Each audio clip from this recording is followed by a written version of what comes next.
तो चलिए एवरीवन, अब हम लोग बढ़ते हैं अपने नेक्स्ट टॉपिक की तरफ, जो कि हमारा क्या है, टाइप्स ऑफ वेक्टर। तो हम लोग अब पढ़ने वाले हैं टाइप्स ऑफ वेक्टर, वेक्टर कितने टाइप्स हैं, है ना। तो चलिए वन बाय वन इसको स्टडी करते हैं, और सभी का अपना इंपॉर्टेंस बच्चों, सभी वेक्टर क्या है अपना इंपॉर्टेंस है।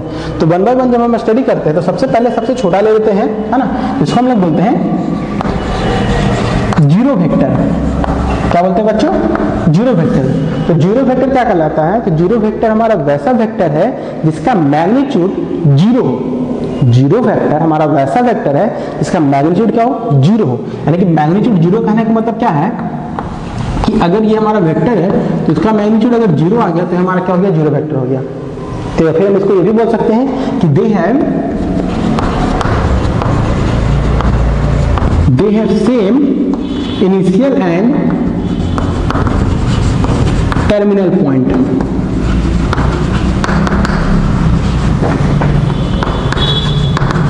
दे have same initial and terminal point, यानी वैसा वेक्टर जिसका इनिशियल पॉइंट और टर्मिनल पॉइंट सेम हो जाए तो उसे हम लोग क्या बोलेंगे बच्चों, जीरो वेक्टर। क्या बोलेंगे, जीरो वेक्टर। यानी इसको हम इस तरह से बोल सकते सर कि इनिशियल पॉइंट ए है और टर्मिनल पॉइंट भी ए है ना।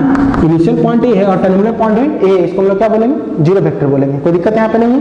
यानी कि हमारा किस तरह से, अगर एक कोई पॉइंट है हम इधर से बढ़ना चाह रहे हैं तो यही इसका इनिशियल और यही इसका क्या टर्मिनल है। यानी जनरली किसको रिप्रेजेंट कर रहा है बच्चों, एक पॉइंट को रिप्रेजेंट कर रहा है। जनरली किसको रिप्रेजेंट कर रहा है, ये एक पॉइंट को रिप्रेजेंट कर रहा है ना, जनरली एक पॉइंट को रिप्रेजेंट कर रहा है। और साथ ही साथ इसके डायरेक्शन के बारे में हम नहीं कुछ कर सकते हैं।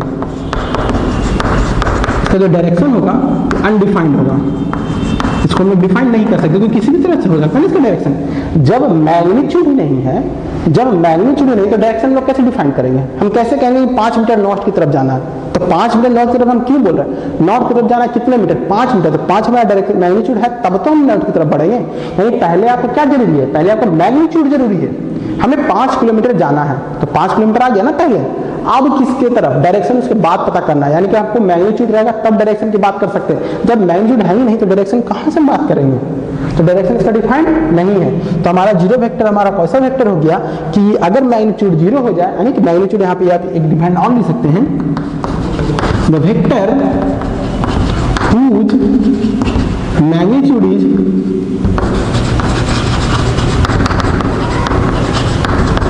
जीरो। वेक्टर वैसा वेक्टर इसका मैग्नीट्यूड जीरो हो, या फिर ये है ना, ये जीरो हो, तो हम लोग बोलेंगे zero vector. They have same initial and terminal point, वही बात हो गया, दे have same initial and terminal point. ये इनिशियल पॉइंट हो गया, टर्मिनल पॉइंट हो गया, दोनों सेम हो गए तो क्वांटिटी तो जीरो हो गया ना। ये हमारा एक पॉइंट को रिप्रेजेंट करेगा, डायरेक्शन क्या है इसका अनडिफाइंड है। अच्छा, इसको हम एक बार और चीज बोल सकते हैं, नल वेक्टर बोल सकते हैं इसको बच्चों, हम लोग क्या बोल सकते हैं इसको, हम लोग नल वेक्टर बोल सकते हैं। तो आई थिंक जीरो वेक्टर आपका अच्छे से क्लियर है ना, नल वेक्टर बोलो या फिर जीरो वेक्टर बोलो, मैग्नीट्यूड जीरो हो गया, वो आपका क्या हो गया, जीरो वेक्टर हो गया। ठीक है, अब इसको नोट डाउन कीजिए, है ना। इसके बाद हम लोग बढ़ेंगे यूनिट वेक्टर की तरफ, इसके बाद हम लोग बढ़ेंगे बच्चों की तरफ यूनिट वेक्टर की तरफ। चलिए, तो हमारा नेक्स्ट आ गया यूनिट वेक्टर। जैसे कि बच्चों यहाँ नाम से ही पता चल रहा है, यूनिट, यूनिट कहने का मतलब क्या, यूनिट कहने का मतलब वन, है ना। जैसे किसी चीज को यूनिट लेते हैं तो यूनिट कहने का मतलब क्या होता है, जनरली वन ही हो जाता है ना। यानी कि वैसा वेक्टर जिसका मैग्नीट्यूड वन हो, है ना, वैसा वेक्टर जिसका मैग्नीट्यूड वन हो, vector whose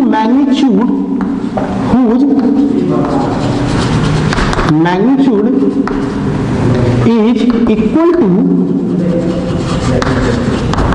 1, vector whose magnitude is equal to 1, तो हमारा क्या कहलाएगा, यूनिट वेक्टर कहलाएगा। यानी कि अगर हमारे पास ए से लेकर बी तक हमारे पास कुछ है, यानी और ए और बी का मैग्नीट्यूड 1 आ गया तो हम लोग क्या कहेंगे, यूनिट वेक्टर कहेंगे, है ना। तो यूनिट वेक्टर को फाइंड आउट करना भी बहुत इजी है। सबसे पहले यूनिट वेक्टर का रिप्रेजेंटेशन जो होता है, रिप्रेजेंट, उसको हम रिप्रेजेंट करते हैं कैप से। किससे रिप्रेजेंट करते हैं, कैप से। अगर ए इस तरह से आ गया तो इसका रिप्रेजेंटेशन जो हो गया वो कैप से होकर, एक कैप। एक कैप कहने का मतलब ही हो गया कि इसमें जो मैग्नीट्यूड है वो 1 है और बाकी जो डायरेक्शन का काम कर रहा है, बाकी किसका काम कर रहा है बच्चों, डायरेक्शन का काम कर रहा है। अब इसको हम लोग फाइंड आउट कैसे कर सकते हैं, तो क्या सर फाइंड आउट करके बताइए। चलिए, तो अगर किसी भी वेक्टर में उसके मैग्नीट्यूड से अगर हम डिवाइड कर दें, अगर किसी वेक्टर में उसके मैग्नीट्यूड से हम डिवाइड कर दें तो हमारा यूनिट वेक्टर आ जाएगा। आ जाएगा ना। यानी कि अगर 5 मीटर नॉर्थ ईस्ट तो 5 मीटर को 5 से डिवाइड करेंगे तो 1 मीटर नॉर्थ ईस्ट, तो 1 क्या है, 1 मैग्नीट्यूड है ना, एक ही मैग्नीट्यूड की बात कर रहा है ना। यानी यूनिट वेक्टर को निकालना है तो बहुत ईजी है कि सर वेक्टर में उसको मैग्नीट्यूड से डिवाइड कर दीजिए, वेक्टर में उसको मैग्नीट्यूड डिवाइड कर दीजिए, आप यूनिट वेक्टर निकाल सकते हैं। अब प्रश्न आई बच्चों कि सर हम यूनिट वेक्टर को पढ़ते क्यों है ना। प्रश्न इसका जो है इसका काम क्या है, इसका काम क्या है, तो बेसिकली इसका दो काम है ना, इसका दो काम है। यूनिट वेक्टर पढ़ने के लिए हमारे पास दो फायदा, सबसे पहला ये हमें डायरेक्शन देता है, ये हमें क्या दे रहा है, डायरेक्शन प्रोवाइड कर रहा है।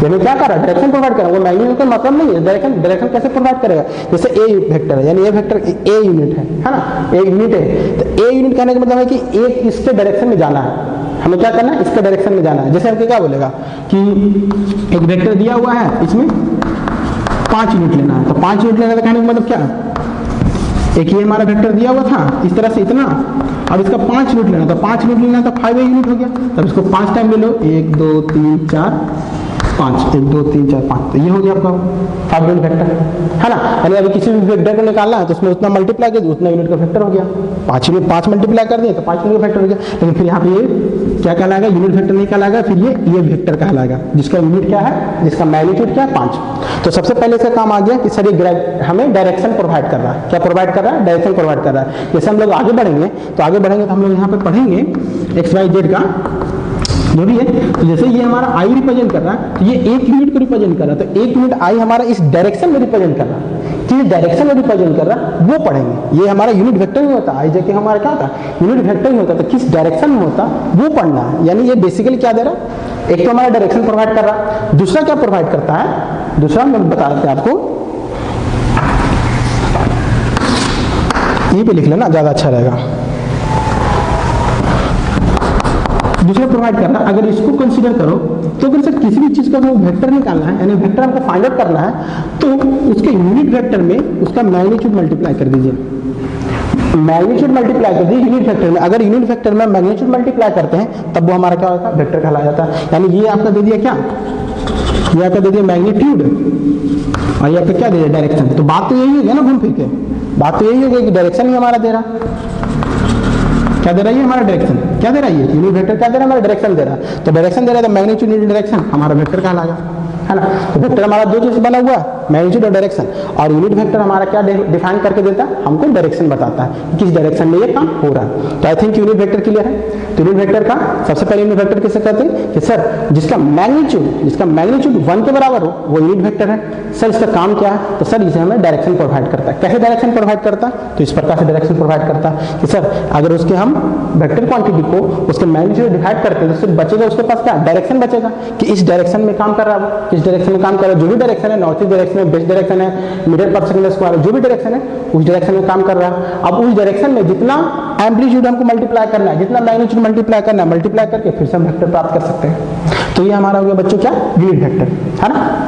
आई थिंक सबको क्लियर है। हाँ, तो चलिए हम लोग नेक्स्ट टॉपिक की तरफ बढ़ते हैं, सबको नोट डाउन कर लीजिए आप लोग, है ना। तो नेक्स्ट टॉपिक है जो हमारा है वो है हमारा को इनिशियल वेक्टर। क्या बच्चों, को इनिशियल वेक्टर, एकदम नाम से पता चल रहा है को इनिशियल, यानी कि वैसे वेक्टर जिसका इनिशियल पॉइंट सेम हो, है ना। हम यहाँ पे लिए ए, यहाँ पे लिए बी, यहाँ पे लिए सी, है ना। तो कहेंगे सर ए बी एंड ए सी का जो इनिशियल पॉइंट है कॉमन है। इनिशियल पॉइंट जो है वो कॉमन है। क्या है इनिशियल पॉइंट, ए। क्या इनिशियल पॉइंट ए। तो वैसे दो वेक्टर जिनका इनिशियल पॉइंट कॉमन हो, सेम हो, उसे हम लोग को इनिशियल वेक्टर बोलेंगे। इज दैट क्लियर, है ना, कोई दिक्कत नहीं। अब इसके बाद हमारे पास क्या, इस सबको आप नोट डाउन कर लीजिए, है ना, मतलब इसका डिफिनेशन वगैरह सब कुछ लिख लीजिए। तो को इनिशियल वेक्टर इससे यहाँ पे लिख लीजिए, vector they have same initial point, same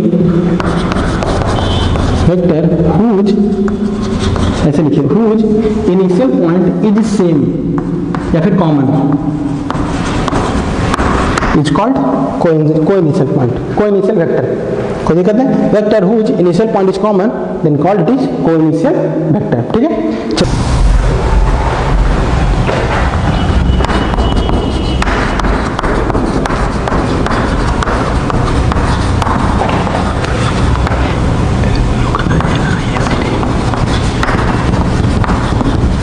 vector and localise vector. देखो फ्री वेक्टर किसे कहते हैं बच्चों, जैसे अभी हम लोग वेक्टर पढ़ने वाले हैं, लेकिन हम लोग बेसिकली मैथमेटिकल कैलकुलेशन करेंगे। हम लोग बेसिकली वेक्टर का क्या करेंगे, मैथमेटिकल कैलकुलेशन करेंगे। तो उस दरमियान हमको वेक्टर, जैसे यहाँ पे वेक्टर, एक वेक्टर हमारा है ये ए, और ये वेक्टर हमारे पास ये है बी, है ना। ए वेक्टर है और ये बी वेक्टर है। तो कभी कभी हमको जरूरत पड़ेगा कि बी वेक्टर यहाँ पे नहीं रख करके इसको यहाँ पे रखें, यहाँ पे नहीं रख करके इसको हम क्या करें, यहाँ पे रख लें।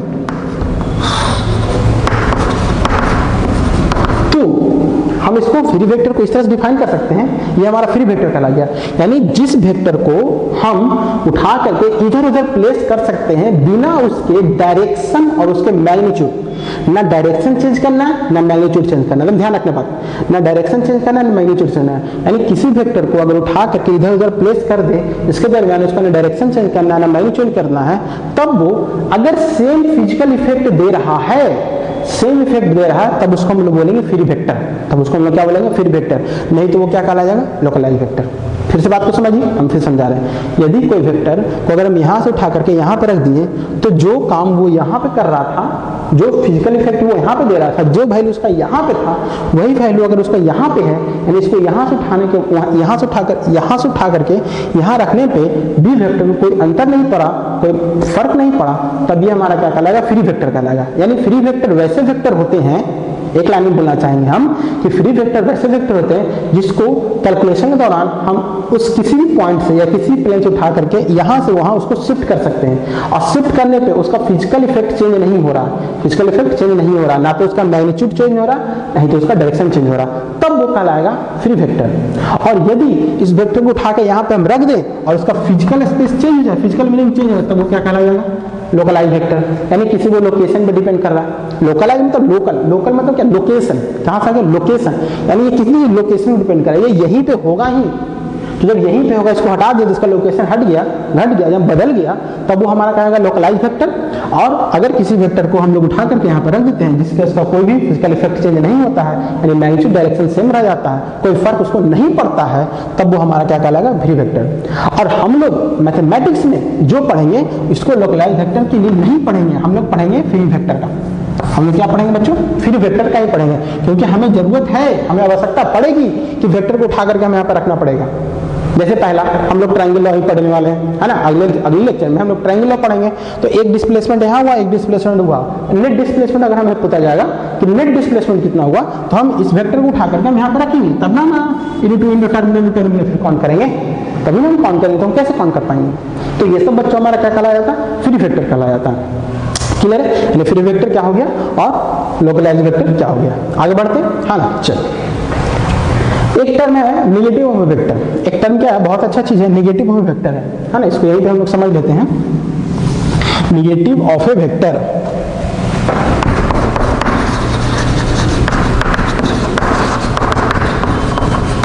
तो निगेटिव वेक्टर क्या है बच्चों, बहुत सिंपल है। निगेटिव वेक्टर क्या है, निगेटिव वेक्टर अगर कोई वेक्टर है उसमें अगर माइनस मल्टीप्लाई कर दे तो वो निगेटिव वेक्टर हो जाएगा। उसमें चेंजेस क्या क्या आएंगे, तो देखिए अगर ये हमारा कोई वेक्टर है,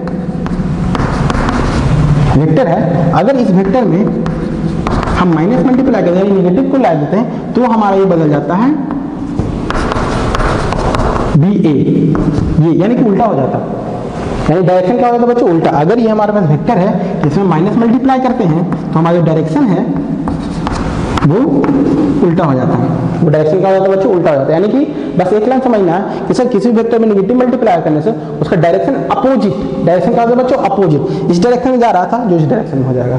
यानी कि हम इसको इस तरह से ले सकते हैं, minus A B vector is equal to B vector, minus A B vector is equal to B vector. यानी जो ए बी वेक्टर है उसमें अगर माइनस मल्टीप्लाई कर दिए, मैग्नीट्यूड माइनस मल्टीप्लाई कर दिए, तो उसका डायरेक्शन क्या हो गया, अपोजिट हो गया। तो ये आपका क्या कहलाएगा बच्चों, नेगेटिव वेक्टर, है ना। चलिए ठीक है, तो वेक्टर की तरफ बढ़ते हैं बच्चों। नेक्स्ट वेक्टर है आपका कोप्लेनर वेक्टर।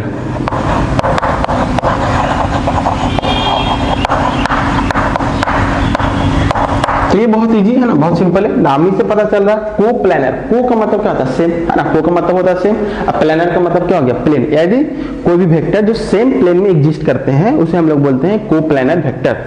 यदि कोई दो वेक्टर सेम प्लेन में एग्जिस्ट करते हैं तो उसे हम लोग क्या बोलते हैं, कोप्लेनर वेक्टर। दो vector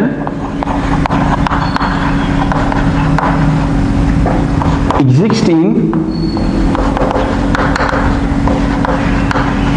same plane known as coplanar vector,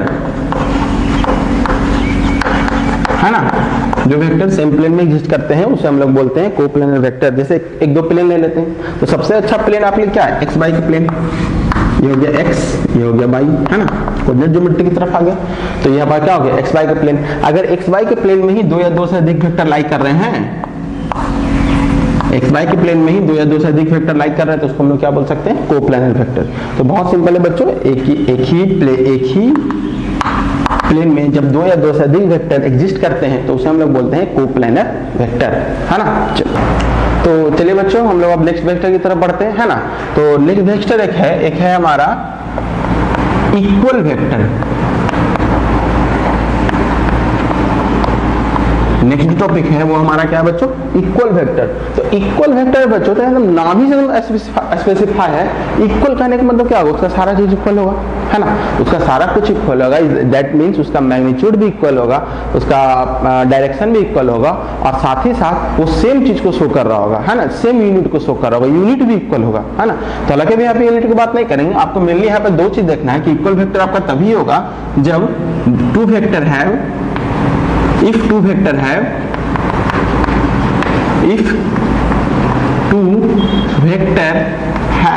पहला हम ले लेंगे इक्वल मैग्नीट्यूड,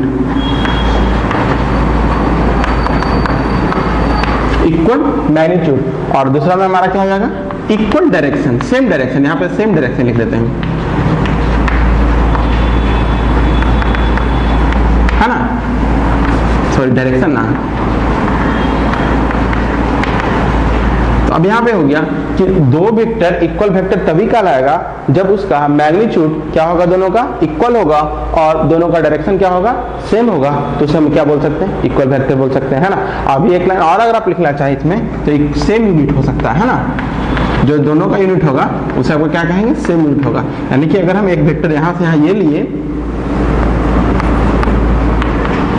ये वेक्टर और एक और वेक्टर आ गया, हम इसी तरह से क्या, सेम डायरेक्शन और सेम ये, है ना, DC, तो इक्वल हो जाएगा हमारा क्या, C से D, है ना। ये सब बच्चों ध्यान रखना है, कौन सा टर्मिनल पॉइंट है और कौन सा आपका इनिशियल पॉइंट है। ऐसे इसको हम लोग हेड भी बोल सकते हैं, इसको हम लोग टेल भी बोल सकते हैं, है ना। इन टर्मिनल पॉइंट को हम लोग क्या बोल सकते हैं, इसको बोल सकते हैं हेड, इसको बोल सकते हैं क्या, टेल। इसमें तो कोई दिक्कत नहीं है ना। तो चलिए इक्वल वेक्टर क्लियर है आपको। तो इक्वल वेक्टर, टू वेक्टर और equal vector, two vector equal vector कब कहलाएगा, जब उसके डायरेक्शन इक्वल हो, डायरेक्शन सेम हो, उनका यूनिट सेम हो, और साथ ही साथ उनका मैग्नीट्यूड। मेन तो यही देखना ना, मेन तो ये देखना आपको, मैग्नीट्यूड सेम होना चाहिए, मैग्नीट्यूड इक्वल होना चाहिए। दोनों वेक्टर का अगर मैग्नीट्यूड इक्वल हो गया तो वो आपका इक्वल वेक्टर कहला गया। डायरेक्शन भी इक्वल हो गया होना चाहिए, और क्या हो गया, यूनिट इक्वल होना चाहिए। क्लियर है ना। तो अच्छा, नेक्स्ट टॉपिक है आपके पास, इसके बाद पैरेलल वेक्टर है। इसके बाद कौन सा वेक्टर आता है बच्चों, पैरेलल वेक्टर। अच्छा, उसमें भी क्या क्या है देखिए ध्यान से। उसमें पहले इसको हम इरेज करें, ये क्लियर है आप लोग, है ना, सब लोग नोट डाउन कर लिए, ओके। अब नेक्स्ट है जो आपका है वो पैरेलल वेक्टर है।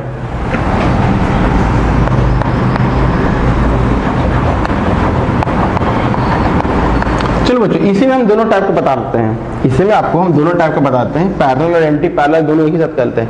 तो पैरेलल वेक्टर जनरली दो टाइप का, लाइक पैरेलल, अनलाइक पैरेलल।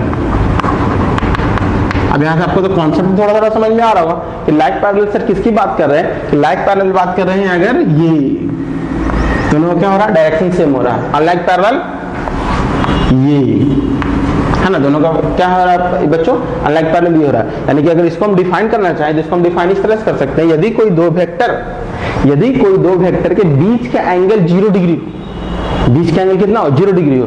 कहिएगा सर आप तो आप एंगल बिटवीन द वेक्टर तो पढ़ा ही नहीं हमें अभी, है ना। तो अभी बच्चों टाइप्स ऑफ वेक्टर पढ़ा रहे हो, उसके बाद एंगल बिटवीन वेक्टर पढ़ाएंगे। ऐसे थोड़ा सा कॉन्सेप्ट हम दे देते हैं आपको, थोड़ा सा कॉन्सेप्ट दे देते हैं कि अगर एक वेक्टर ये है आपके पास और एक वेक्टर ये है आपके पास, तो दोनों के बीच का अगर आपको एंगल निकालना है तो उसका इनिशियल पॉइंट को ऐड कीजिए, इनिशियल पॉइंट क्या कीजिए, मिला दीजिए। इन दोनों का अगर इनिशियल पॉइंट को अगर हम मिलाते हैं तो इन दोनों के बीच में जो एंगल बनता है उसी को हम लोग बोलते हैं एंगल बिटवीन द वेक्टर, उसी को हम लोग क्या बोलते हैं, एंगल बिटवीन द वेक्टर। ध्यान क्या रखना है कि जब भी मिलेगा तो इनिशियल पॉइंट पॉइंट मिलेगा, जब भी मिलेगा तो क्या मिलेगा, इनिशियल पॉइंट मिलेगा। इज दैट क्लियर है ना। तो अगर आप इन दोनों का इनिशियल पॉइंट मिला देते हैं, जैसे इसको हम इस तरह से अगर रिप्रेजेंट करें, एक सेकंड के लिए इस तरह से रिप्रेजेंट करें, तो इसका आप इनिशियल पॉइंट मिला देते हैं बच्चों, तो ध्यान रखिएगा कि इनिशियल पॉइंट जैसे ही मिलाएंगे तो ये एक दूसरे के ऊपर ओवरलैप हो जाएगा ना। अब कौन बड़ा होगा कौन छोटा होगा तो अभी बात की बात है, कौन बड़ा है और कौन छोटा उसको भी निगलेक्ट करते हैं, एक दूसरे के ऊपर क्या हो जाएगा, ओवरलैप हो जाएगा। अब बताओ बच्चों, इन दोनों के बीच में कितना डिग्री का एंगल बन रहा है, इन दोनों के बीच में कितना डिग्री का एंगल, सर एंगल तो बन ही नहीं रहा है, दोनों लाइन पे एक दूसरे पे ओवरलैप होकर गिर गया। यहाँ पे थीटा इक्वल टू क्या आ गया, 0 डिग्री आ गया। अब थीटा इक्वल टू क्या आ गया, 0 डिग्री आ गया। तो वही कह रहा है कि लाइक पैरेलल आपका तब होगा जब दो वेक्टर के बीच का एंगल आपके पास 0 डिग्री हो, तो उसे हम लोग बोलेंगे लाइक पैरेलल। और अनलाइक पैरेलल या फिर अनपैरेलल लाइन, जो भी अनलाइक पैरेलल किस तरह से होगा, यदि यहाँ पे तुम ध्यान देखिए, तुम इसको भी हम इस तरह से लिखते हैं, एक ये है एक ये है। अगर इन दोनों के बीच 180 डिग्री का एंगल बने बच्चों, 180 डिग्री। चलिए पहले हम इसको इसके अनुसार करते हैं। देखो एंगल निकालना तो बस यही ध्यान रखना बच्चों, दो वेक्टर के बीच में अगर एंगल आपको निकालना, बस यही ध्यान रखना है कि दोनों का इनिशियल पॉइंट को मैच करना है। तो इन दोनों के इनिशियल पॉइंट को मैच कीजिए आप, ये हो गया इसका और ये हो गया इसका। तो देखो इन दोनों के इनिशियल पॉइंट यहाँ पे मैच किए हैं। यहाँ पे जब इनिशियल पॉइंट मैच किए तो कितने डिग्री का एंगल बन रहा है बच्चों, ये एक स्ट्रेट लाइन बन रहा है ना, ये क्या बन रहा है, स्ट्रेट लाइन बन रहा है। तो जब ये एक स्ट्रेट लाइन बन रहा है तो थीटा इक्वल टू क्या आ गया यहाँ से 180 डिग्री। कितना डिग्री आ गया बच्चों, 180 डिग्री। यानी कि पैरेलल वेक्टर हमारा क्या दो टाइप का हो गया, एक लाइक पैरेलल एक अनलाइक पैरेलल। लाइक पैरेलल दोनों का डायरेक्शन क्या रहेगा, सेम रहेगा, दोनों का डायरेक्शन क्या रहेगा, सेम रहेगा। और इसमें जो एंगल बनेगा वो 0 डिग्री का एंगल बनेगा, अगर दोनों का एंगल निकालें तो 0 डिग्री का एंगल बनेगा। और इसमें जो एंगल बनेगा वो 180 डिग्री का एंगल बनेगा। अब इससे एक बात और पता चल रहा है कि डायरेक्शन इसका सेम डायरेक्शन है, इसका अपोजिट डायरेक्शन है, इसका डायरेक्शन सेम डायरेक्शन है, इसको अपोजिट डायरेक्शन है। रिप्रेजेंट कैसे करेंगे पैरेलल वेक्टर को वो भी देख लीजिए, है ना। रिप्रेजेंटेशन क्या होगा पैरेलल वेक्टर का, जैसे अगर इसका नाम है हमारा ए बी और इसका नाम है सी डी, तो हम इसको लिख सकते हैं यहाँ से एक प्रकार से A B is equal to terminal point, हाँ चलिए ठीक है, लेमडा सी डी, है ना। A B is equal to lambda C D. कहने का मतलब क्या है कि अब ए बी में कुछ एक स्केलर क्वांटिटी मल्टीप्लाई कर देंगे तो वो हमारा सी डी के बराबर हो जाएगा, इस वेक्टर के बराबर हो जाएगा। क्यों, क्योंकि डायरेक्शन तो सेम ही है ना बच्चों, डायरेक्शन क्या है सेम ही है, यानी कि लेमडा का वैल्यू ए बी वेक्टर और C D vector direction same है। कि ये क्या कर रहा है, सिर्फ स्केलर क्वांटिटी मल्टीप्लाई करने पर उसको हम लोग प्राप्त कर रहे हैं। यानी कि ए बी में इस डायरेक्शन में कुछ हम मल्टीप्लाई कर देंगे तो हम सी डी प्राप्त कर सकते हैं ना। यानी कि इसको हम इस तरह से एक्सप्रेस कर सकते हैं। समझ में आ रहा है कि नहीं आ रहा है। यहाँ पे बहुत इजी है कि A B vector is equal to lambda C D. Lambda क्या आपका स्केलर क्वांटिटी है। अब यदि लेमडा प्लस में होगा तो आपका ये आंसर आएगा, यानी लाइक पैरेलल है, यानी कि आप मल्टीप्लाई कर दीजिए कुछ भी यहाँ पे जो भी हमारा टर्म है, 5 है 6 है 7 है 8 है जो भी है आपका इस टर्म में आएगा। और अगर नेगेटिव में होगा तो आपका ये हो जाएगा, है ना। अगर लेमडा नेगेटिव में रहेगा तो आपका अनलाइक पैरेलल की बात कर रहा है, क्योंकि यहाँ पे आपका माइनस में आ जाएगा, कैसे में आ जाएगा आपका माइनस में आ जाएगा। और लेमडा अगर पॉजिटिव में रहेगा तो आपका लाइक पैरेलल की बात कर रहा है। अगर जैसे यहाँ पे हम लिखें let's suppose that A B is equal to -2 C D, यानी इसका कहने का मतलब क्या है, कहने का मतलब है जो ए बी है यहाँ तक इसका पहले दुगना होगा और सी डी होगा इसका इधर, डी है ना, डी पे लगाओ सी, ये हो गया इसका A B is equal to A B vector is equal to -2 C D का कॉन्सेप्ट क्या हो गया। तो A B is equal to minus करने का मतलब क्या हो गया, क्या अनलाइक पैरेलल की तरफ जा रहे हैं हम लोग। 2 मतलब 2 गुना, यानी 2 टाइम्स मल्टीप्लाई वेक्टर, तो आपका वेक्टर हो गया, है ना, कोई दिक्कत नहीं है। कॉन्सेप्ट क्लियर है यहाँ तक। यानी कि आपको बेसिकली ये ध्यान रखना बच्चों, अगर आपके पास कोई भी पैरेलल वेक्टर आता है, अगर आपके पास कोई भी पैरेलल वेक्टर आता है तो आप लिख दीजिए A B equal to lambda C D. अगर लेमडा का वैल्यू पॉजिटिव में होगा तो वो लाइक पैरेलल की बात करेगा, अगर लेमडा का वैल्यू नेगेटिव में होगा तो वो किसकी बात करेगा बच्चों, अनलाइक पैरेलल की बात करेगा। Clear concept. चलिए तो पैरेलल वेक्टर हो गया, है ना। अब हमारा जो बचा है लास्ट टॉपिक वो है हमारा कोलिनियर वेक्टर, उसको भी देख लेते हैं, है ना। उसके बाद हम लोग पढ़ेंगे एडिशन सम। चलिए तो आई थिंक ये क्लियर हो गया आपको, ये आप नोट डाउन कर लेते हैं, नोट डाउन कर लीजिए, इरेज कर लेते हैं इसको। जब भी नोट डाउन करना हो बच्चों वीडियो पॉज करके हमेशा से नोट डाउन कर लीजिए, है ना। नोट डाउन जब भी करना होगा तो वीडियो पॉज करके आप नोट डाउन कर लीजिए। चलिए अब हम लोग आते हैं कोलिनियर वेक्टर।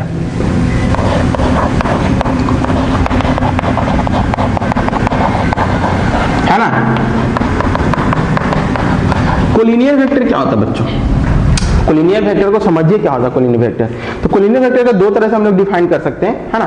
कोलिनियर वेक्टर को हम लोग पहले दो तरह से डिफाइन करते हैं। सबसे पहले कोलिनियर वेक्टर से पहले हम लोग कोलिनियर पॉइंट, कोलिनियर के बारे में जानना है।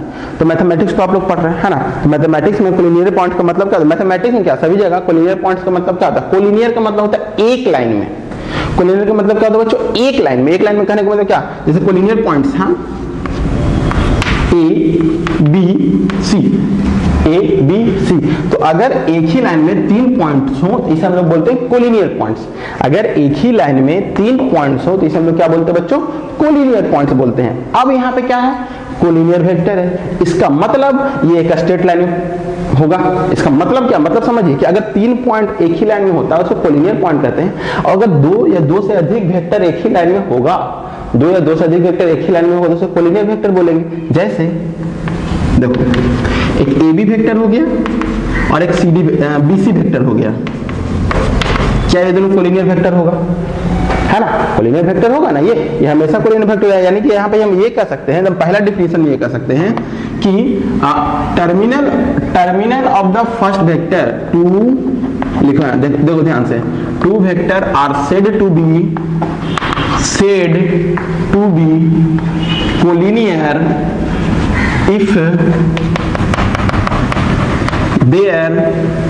if there यानी कि if terminal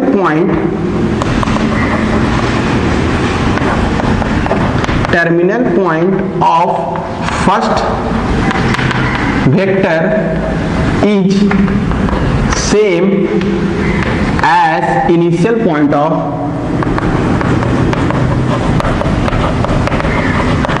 second vector and so on. आगे भी तो बढ़ते जाएगा। ये बात को समझिए, बात को आप यहां पर समझिए। हम क्या लिख दिए? टू वेक्टर आर से टू बी कोलिनियर, दो वेक्टर कोलिनियर कहलाएगा कब? जब terminal point of first vector, यहां देखिए इसका टर्मिनल पॉइंट क्या है? इसका टर्मिनल पॉइंट, टर्मिनल मतलब एंडिंग पॉइंट, तो टर्मिनल पॉइंट है इसका बी, है ना। इसका टर्मिनल पॉइंट क्या है? बी। और बीसी का इनिशियल पॉइंट क्या है? बी। आ गया ना सेम। इनिशियल पॉइंट क्या है? बी। इसका कहने का मतलब है कि यदि कोई दो वेक्टर है, 2 या 2 से अधिक वेक्टर है, जितना वेक्टर हो सकते हैं, 2 या 2 से अधिक वेक्टर है, जिसमें पहले वेक्टर का टर्मिनल पॉइंट और दूसरे वेक्टर का इनिशियल पॉइंट अगर सेम हो तो उसे हम लोग बोलेंगे कोलिनियर वेक्टर। क्या बोलेंगे बच्चों? कोलिनियर वेक्टर, है ना। अब इसको एक चीज और ध्यान देंगे हम, छोटा बात, दम ध्यान से देखना, छोटा बात ध्यान रखना। अगर इसको हम ध्यान से देखिएगा, इसको हम यहां से यहां पर उठा करके, लेट सपोज, क्योंकि अभी हम फ्री वेक्टर पढ़ रहे हैं बच्चों, अभी हम लोग क्या पढ़ रहे हैं? फ्री वेक्टर पढ़ रहे हैं। तो इसको अगर हम, ये हम हमारा ए बी और बी सी हमारा क्या है ना, बी सी हमारा क्या है? ये। इसको उठा करके हम यहां पर रख दें तो अगर हम ध्यान दें तो इन दोनों के बीच का एंगल कितना हो जाएगा बच्चों? 0 डिग्री हो जाएगा। इधर के बीच का एंगल क्या हो जाएगा बच्चों? 0। अगर ये हमारे पास, इसी को हम ले रहे हैं, हम कंसीडर कर रहे हैं, ये ए बी वेक्टर है, ये बी सी वेक्टर है, और बी सी को उठा करके यहाँ पर रख दे। क्यों रख रहे हैं? क्योंकि हम स्टार्टिंग पॉइंट को मिला रहे हैं। किस मिला रहे हैं? इनिशियल पॉइंट को क्या कर रहे हैं? मिला रहे हैं। तो इनिशियल पॉइंट को मिला रहे हैं ताकि हमारा क्या निकले? एंगल बिटवीन द वेक्टर निकले। क्या निकले बच्चों? Angle between the vector. तो अगर हम इसके इनिशियल पॉइंट को मिलाते हैं तो एक दूसरे को ओवरलैप कर जाएगा। क्या कर जाएगा? ओवरलैप कर जाएगा। जब ओवरलैप कर जाएगा तो थीटा क्या आ जाएगा? 0 डिग्री आ जाएगा। जब थीटा 0 डिग्री आ जाएगा तो आप इसको बोल सकते हो कि दे आर ऑलवेज पैरेलल।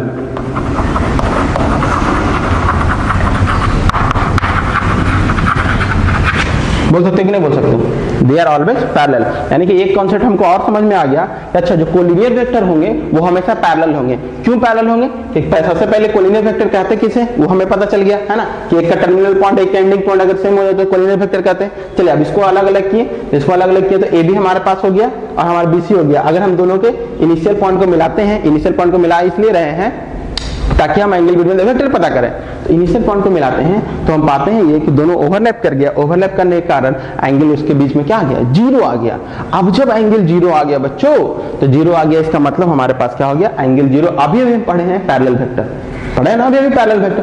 तो अभी हम पढ़े पैरेलल वेक्टर, यानी हमारा क्या हो जाएगा? वो पैरेलल हो जाएगा, ऑलवेज पैरेलल हो जाएगा। ठीक है। अच्छा, अगर लेट सपोज दैट कोई कहेगा सर इसको हम डायरेक्शन थोड़ा सा चेंज कर देते हैं, डायरेक्शन थोड़ा सा इधर कर, मतलब जो डायरेक्शन ये है उसको डायरेक्शन इधर कर देते हैं। तब डायरेक्शन अगर हम चेंज करेंगे तो उस समय हमारे पास एंगल कितना बन जाएगा,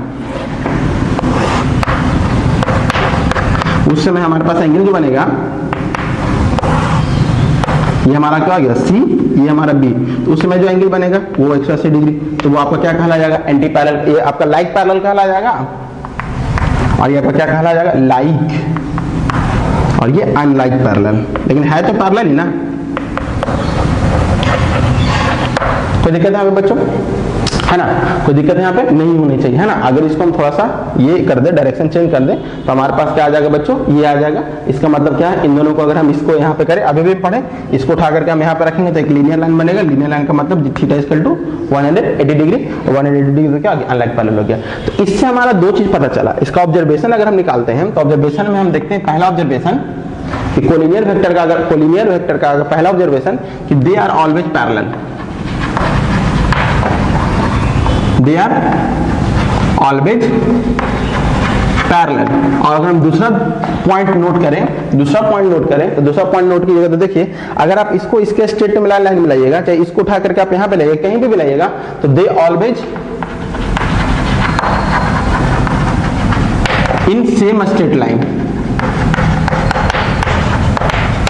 यानी कि सेम स्ट्रेट लाइन में ये आ सकते हैं, है ना, सेम स्ट्रेट लाइन में आ सकते हैं। देखिए देखो ये स्ट्रेट लाइन में आया हुआ कि नहीं आया हुआ। अब चूंकि ये फ्री वेक्टर, इसको उठाकर हम यहाँ पर तो यही चीज हो गया ना, यानी एक स्ट्रेट लाइन में इसको भी हम लिख सकते हैं, है ना, इसको भी उठाकर हम यहाँ लिख दें, यानी सेम स्ट्रेट लाइन में ये आ सकता है ना, सेम स्ट्रेट लाइन में आ सकता है। सेम स्ट्रेट लाइन में कब नहीं आता, जब एंगल थीटा एंगल 0 डिग्री और 180 डिग्री के अलावे होता तो सेम स्ट्रेट लाइन में नहीं आता। इसको हम उठा करके आराम से हम यहाँ पे रख सकते हैं, है ना, इसको पिक करके हम यहाँ पे ऐसे रख दिए, है ना, तो आपका क्या हो गया, सेम स्ट्रेट लाइन में आया कि नहीं है। तो हर केस में आपका देखिए, चाहे ये केस हो, चाहे ये केस हो, चाहे ये केस हो, हर केस में कोलिनियर पॉइंट्स, कोलिनियर वेक्टर क्या होगा कि सेम स्ट्रेट लाइन में आएगा। तो अभी भी हम इसके थ्रू क्या क्या जानेंगे। तो सबसे पहले कोलिनियर वेक्टर का कॉन्सेप्ट ये था कि सर अगर कोई एक वेक्टर का टर्मिनल पॉइंट दूसरे वेक्टर का इनिशियल पॉइंट सेम हो जाए तो उसे हम लोग क्या बोलेंगे, कोलिनियर वेक्टर बोलेंगे। ये कॉन्सेप्ट कहाँ से लाए, तो मैथमेटिकल कॉन्सेप्ट है कि एक ही लाइन पे अगर दो से अधिक पॉइंट एग्जिस्ट करते हो तो हमारा कोलिनियर पॉइंट्स होता है, ठीक है। उसके बाद ये सीखेंगे, उसके बाद हम देखें कि दे आर ऑलवेज पैरेलल। क्यों पैरेलल हुआ, क्योंकि अगर इसका दोनों का इनिशियल पॉइंट मिलाते हैं तो दोनों के बीच का एंगल 0 डिग्री हो गया। अब 0 डिग्री हो गया तो हम जानते हैं कि अगर एंगल 0 डिग्री हो या फिर 180 डिग्री हो तो दोनों का दोनों पैरेलल होगा। 0 डिग्री पे लाइक पैरेलल, 180 डिग्री पे अनलाइक पैरेलल। तो ये पता चल गया कि दे आर ऑलवेज पैरेलल और they are always straight in same straight line. तो आई थिंक कि अब आपको बहुत सारे टाइप्स ऑफ वेक्टर आ चुका है ना। तो आज का होमवर्क आपका ये रहेगा, आज तक हम लोग इतना ही स्टॉप करते हैं। आज का होमवर्क आपका ये रहेगा कि सारे का नोट्स बना करके आप हमें सेंड करें, है ना, सारे का नोट्स बना करके सेंड करें। जैसे कल आप पढ़ लिए थे इंट्रोडक्शन ऑफ वेक्टर, उसका भी नोट्स बना लीजिए, और आज जो भी पढ़े हैं टाइप्स ऑफ वेक्टर उसका भी नोट्स बना करके आप व्हाट्सएप होमवर्क पे सेंड कर सकते हैं।